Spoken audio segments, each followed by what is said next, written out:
There are people who make the world laugh while quietly struggling to hold themselves together.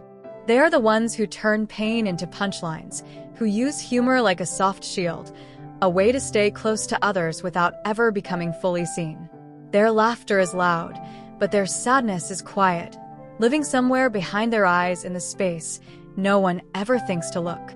To most, they seem lighthearted, carefree, easy.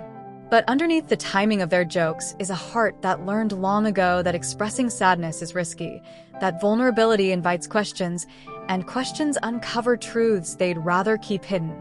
This is the silent tragedy, the people who comfort everyone yet struggle to offer the same gentleness to themselves. There is a unique kind of sadness that hides behind humor, a sadness so well disguised that even the person carrying it forgets it's there, at least for a moment. It is tucked beneath jokes, buried under quick replies, softened by easy laughter. To the outside world, these individuals appear lighthearted. They appear warm, charismatic, effortlessly social. They appear fine, and this appearance becomes a habit, a script they know by heart. Most people never notice the tiny hesitation that comes before the joke. They never catch the way their eyes fall for a second before they rise again with a smile. They never recognize the tiredness in the grin, or the subtle shakiness in the voice that only shows up after midnight. On the surface, humor feels natural, effortless, automatic. But deep inside, it's something else, a quiet reflex holding together feelings too heavy to show. These individuals often learned early in life that their sadness made others uncomfortable. Maybe their emotions were dismissed. Maybe their home was a place where silence felt safer than honesty. Or maybe they grew up around people who only responded to them when they were cheerful, entertaining, or agreeable. So they adapted. They became the one who lightened the mood, the one who kept the peace, the one who knew exactly how to make others laugh when the room felt too tense or too quiet. At first, it seemed like a gift. People admired their timing, their quick wit, their ability to ease discomfort with a single joke. Their presence felt comforting, even grounding. They could turn pain into punchlines, discomfort into comedy, loneliness into stories that made others smile. But with time, the mask became more than a tool. It became a prison. Because humor kept people close, but not too close. It created connection, but only at a safe distance. It gave others permission to laugh, but rarely to ask, "What are you really feeling?" And this is the part no one sees, the quiet moments after the laughter fades. When the house is empty, and the room is still, and the silence feels heavier than ever. This is when the mask slips just a little. This is when the sadness rises, slow and patient, like something that has been waiting all day to be acknowledged. People who hide their sadness behind humor often experience a strange, lonely contradiction. They make others feel understood, but feel deeply misunderstood themselves. They spend so much time protecting others from discomfort that they forget how to express their own. Their humor becomes a shield, a way to stay likable, approachable, safe. A way to keep the world smiling so it never asks the wrong questions. A way to hold themselves together when vulnerability feels like too much. And yet, there is always a moment, soft, fleeting, when the mask begins to crack. Sometimes it's in the middle of the night. Sometimes it's in a conversation that unexpectedly hits too close to home. Sometimes it's in the shower, when no one is watching. Sometimes it's during a joke they didn't fully mean to make, one that reveals a little too much truth hidden between the words. People laugh. They think it's comedy. But the person who said it knows. It was closer to a confession. This is the tragedy. Not that the person is sad, but that their sadness is invisible. Invisible even to the ones who love them. Invisible even to themselves at times. Because when humor becomes the only acceptable form of honesty, pain loses its language. Sadness becomes something that can be hinted at, but never held. Described, but never shared. People who hide their sadness behind humor carry a quiet longing to be seen without having to perform, to be understood without having to translate their pain into laughter, to be cared for without needing to be the funny one all the time. But they fear what might happen if they stopped making people laugh. Would others stay? Would they listen? Would they still like them? Would they know what to do with the silence? And so, the mask stays on. The jokes keep coming. The laughter continues. And behind it, untouched and unseen, the sadness waits. Not to punish them, but simply to be acknowledged. Simply to be felt. Simply to be known. This is the beginning of the story. The first glimpse of the internal world of those who use humor not as joy, but as armor. Humor often appears on the surface as a personality trait, something natural, effortless, almost inborn. But for those who use it to hide their sadness, humor has an origin story. It didn't begin as talent. It began as protection. Somewhere in their past, there was a moment, or many moments, when they learned that being sad was unsafe. Perhaps their childhood home was unpredictable, filled with sudden shifts in mood. A place where tension could rise quickly, like a storm building in the corners of the room. In those spaces, humor became a way to diffuse the pressure, to soften the atmosphere, to keep a fragile peace intact. A joke could interrupt an argument. A laugh could distract someone who was angry. A funny comment could make an unstable adult briefly kinder. For a child, that small power felt like survival. In other homes, the environment was quieter.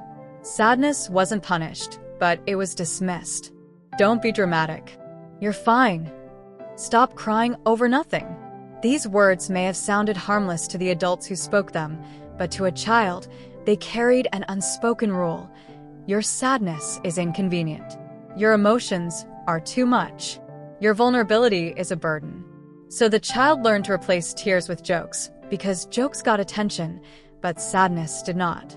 In some families, humor was the only language of connection. Serious conversations felt dangerous or unfamiliar. Vulnerability was met with silence, discomfort, or awkward attempts to change the subject. But a funny story, a playful remark, a quick-witted comment, that felt safe. That felt accepted. That felt like love. And so, humor became a way to belong. It also became a way to stay invisible. Not invisible in presence, but invisible in need. People laughed with them, not at them. But behind each laugh was the relief of others, relief that no one had to sit with something heavy or uncomfortable. They became the buffer, the release, the light in a room that felt too dim. But the child who mastered this role carried something quiet and unresolved, a deep belief that their sadness had no place in the world. Years later, that belief would grow roots. It would shape their relationships, their self-image, their emotional habits. When they entered adolescence or adulthood, humor became not just a defense mechanism, but a reflex. Any hint of sadness was instantly translated into something palatable. A self-deprecating joke, an exaggerated story, a sarcastic comment that made pain seem ironic instead of real. People admired their ability to laugh at themselves. They didn't know this ability came from necessity, not confidence. By then, the person had learned a subtle, painful truth. If they made others laugh, they were welcomed. If they showed sadness, they feared being abandoned. But it wasn't always the environment. Sometimes it was betrayal. A moment when they trusted someone with their feelings only to have those feelings dismissed, mocked, or ignored. A moment that taught them vulnerability was not just risky, it was dangerous. So they closed the door gently, without making a sound. And in the empty space behind that door, humor grew. Somewhere along the way, their comedic timing sharpened. Their sensitivity to emotional tension deepened. They became experts at reading rooms, anticipating discomfort, sensing the exact moment when a joke could save a conversation or save themselves. This sensitivity wasn't a coincidence. It was a survival skill. Children who grow up hiding their sadness often become extraordinarily attuned to the emotions of others. They notice microexpressions, tone shifts, silence that lingers a second too long. They sense when someone is uneasy, irritated, overwhelmed. They learn to respond instantly, to soothe, to lighten, to distract. They become emotional caretakers, even when no one asks them to be. But in learning to comfort others, they forget how to comfort themselves. Behind the practiced wellness, behind the timing of their jokes, behind the habit of being the funny one, there is often a quiet memory, a younger version of themselves who cried alone, learned to wipe their own tears, and realized no one was coming to ask what they needed. And so they replaced the tears with humor. Not because it was fun, but because it worked. Humor brought acceptance. Humor created safety. Humor made people stay. But the price of that safety was silence. This chapter is not about blaming the past, but understanding it, seeing how the mask formed, why it became necessary, and why letting go of it feels so frightening. Because when humor becomes the way you survive, sadness becomes a language you forget how to speak. There is a moment when humor stops being an expression and becomes a shield. Most people never notice when that shift happens. Not even the person hiding behind it. Psychology calls it self-protective humor. A coping mechanism, a reflex, a rehearsed performance the mind uses to soften the weight it can no longer hold. It looks effortless from the outside, but inside, it is crafted with precision, the timing, the tone, the quick deflection away from anything too real. It is a survival strategy wrapped in a smile. Researchers describe it as a paradox, a person who appears emotionally open because they are always speaking, yet remains completely hidden because they never truly say anything. Humor gives them control. It lets them steer conversations away from their own pain before anyone gets close enough to see it. It lets them rewrite situations that once hurt them into something they can laugh at instead of collapse under. It gives them a sense of power they didn't have when the original wound was created. Every joke becomes a small reassurance. If I can make others laugh, I am safe. If I stay light, no one will see the heaviness I carry. If I stay entertaining, I won't be abandoned again. To the outside world, it looks harmless, funny, endearing, a charming personality. But inside, it becomes a system, a layered, intricate system of emotional defense. Psychologists explain it like this. The brain learns to associate vulnerability with danger. Not metaphorical danger, but real danger. Rejection, humiliation, disappointment. A moment where the person revealed too much and paid a price they still remember. So now the brain interferes. It steps in. It smooths over the sharp edges of emotion with jokes before those edges can cut too deeply. It becomes automatic, a reflex so quick that the person rarely notices how often they are using it. They joke when they're nervous. They joke when they feel misunderstood. They joke when someone tries to care for them. They even joke during pain, smoothing the moment before anyone notices its truth. Humor becomes a translator for emotions they no longer feel safe expressing directly. Sadness becomes sarcasm. Fear becomes witty exaggeration. Frustration becomes playful teasing. Loneliness becomes comedic storytelling. And because humor makes people around them comfortable, no one questions it. No one asks what lies beneath it. No one pauses long enough to notice the quiet tremor in their voice right after the laughter fades. Inside their mind, there is a different experience, a constant self-monitoring, a steady scanning of the room, a subtle calculation of what to say, how to say it, and how to keep everything light enough to stay acceptable. For many, this habit began in childhood. Not as a choice, but as an adaptation. A coping mechanism to navigate a home where big emotions weren't welcome. A way to distract an angry parent. A way to avoid conflict. A way to make others happy so they wouldn't become a target. And over time, it becomes their identity. The funny one. The easygoing one. The one who never takes anything seriously. Everyone around them benefits from the lightness they bring. But the person themselves slowly loses the ability to be seen any other way. Psychologically, this creates a phenomenon known as emotional displacement. The sadness does not disappear. It simply shifts. It settles deeper, quietly, internally, becoming harder to reach and even harder to express because the jokes have created a detour around the very emotions that need to be acknowledged. The body knows the truth even when the mind avoids it. There is a fatigue that comes after too much pretending. A sharp ache that appears at night when their performance is no longer needed. A heaviness in the chest that returns the moment the laughter fades and they are finally alone. But here is the quiet irony. People who hide behind humor are often the most emotionally intelligent. They notice the subtleties in others. They understand discomfort before it's spoken. They sense the fractures in a room long before anyone else does. Their humor is not just wit. It is perception, translated into something safer. They carry a deep awareness, but no safe place to put it. This chapter is not about exposing them or removing their humor. It is about understanding the breathing space between their jokes and their truth. The psychological landscape hidden behind their smile. The armor that grew around their heart for reasons that once made perfect sense. Because behind every joke is a story that was never fully told. A story still waiting for the moment it finally feels safe to stop hiding. There comes a quiet moment in every person's life when the laughter they use to protect themselves stops working.